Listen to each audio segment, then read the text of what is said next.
नमस्कार दोस्तों, मैं कश्यप स्वागत करता हूं आप सबका आहट एक अनहोनी की चैनल पर। दोस्तों, हमारी आज की कहानी में आगे बढ़ने से पहले अगर आपने मेरी चैनल को सब्सक्राइब नहीं किया है तो अभी कर लीजिए, ताकि आपको मेरे सारे वीडियोस का नोटिफिकेशंस मिलता रहे।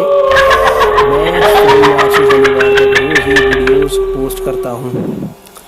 दोस्तों, रोशनी हर रोज़ सुबह 3:30 बजे अपने घर से निकल जाती थी कचरा उठाने के लिए।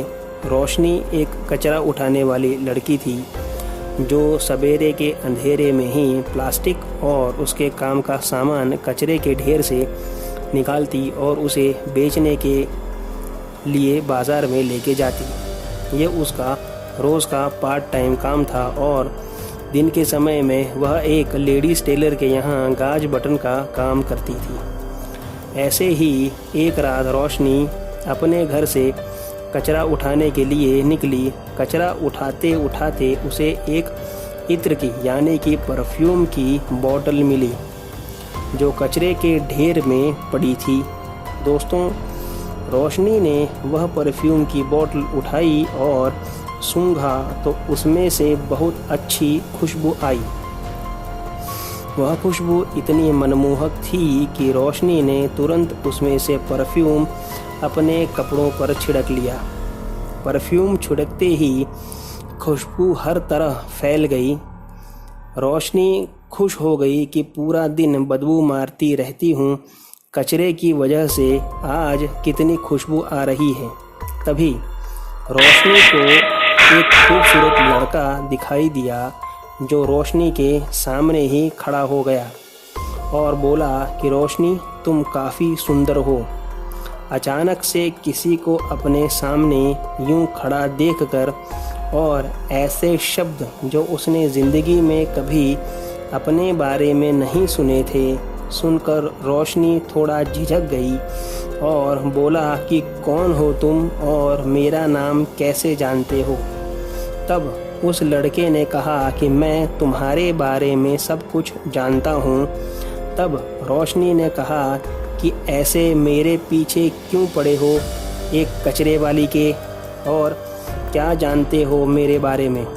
उस लड़के ने कहा, तुम अकेली रहती हो, तुम्हारे माँ बाप इस दुनिया में नहीं हैं और तुम रात में कचरा उठाती हो और दिन में दर्जी के यहाँ नौकरी करती हो।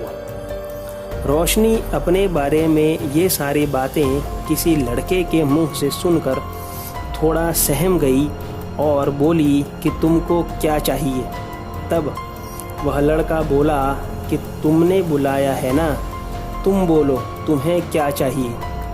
रोशनी को गुस्सा आया और उसने कहा कि मैं तुमको क्यों बुलाऊंगी और मुझे तुमसे कोई काम नहीं है।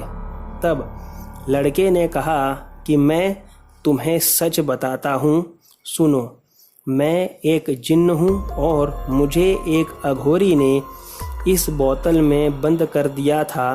अघोरी अपनी मौत मर गया और मैं इस बोतल में बंद ही रह गया। अघोरी ने मुझसे वादा लिया था कि जब भी वो इस बोतल से इत्र छिड़केगा तब मुझे उसका काम करना होगा। और आज तुमने इस बोतल को यूज़ किया है, छिड़का है, तो बोलो तुम्हें क्या चाहिए। रोशनी को जिन्न की बातों पर विश्वास नहीं हुआ और उसने कहा कि अगर ऐसा है तो मुझे बहुत सुंदर बना दो और मेरे शरीर से कभी बदबू ना आए, ऐसा कर दो। तब वह जिन्न हंसने लगा और कहा कि अब ऐसा ही होगा। जिन्न के जाने के बाद रोशनी खुश हो गई क्योंकि उसे अपने शरीर में बदलाव नज़र आ रहे थे और वह खुशबू से भर गई थी।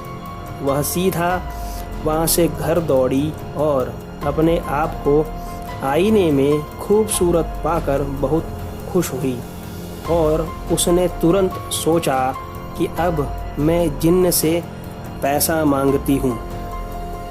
ऐसा सोचकर उसने फिर इत्र छिड़का और तभी एक डरावना साया उसके सामने खड़ा हो गया और हंसने लगा और उसने कहा कि रोशनी, तुझे क्या लगा कि मैं तेरी सेवा करने के लिए आया था? बेवकूफ़, अब आज से तू मेरी है और मैं तुझे अपनी दुनिया में ले जाऊंगा।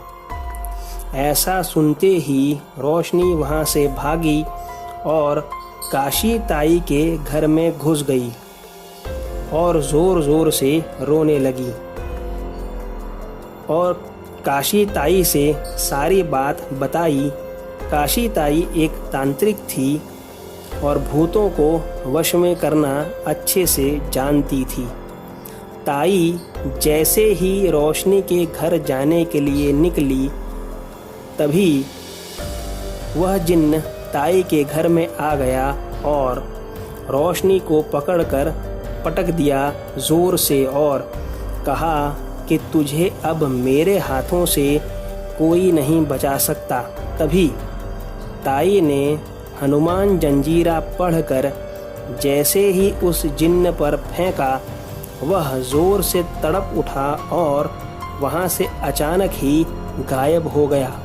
तब ताई रोशनी के घर गई और उस इत्र की बोतल को लेकर अपने घर चली आई और उसे अपने पूजा करने के स्थान पर हनुमान जी की मूर्ति के नीचे रख दिया।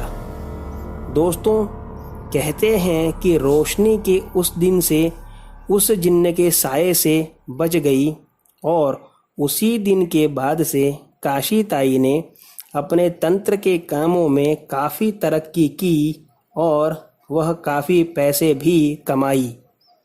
दोस्तों, कैसी लगी आपको आज की कहानी? मुझे कमेंट बॉक्स में लिख कर ज़रूर बताइए। मिलते हैं कल अगले वीडियो में। तब तक stay safe, stay home. Thank you.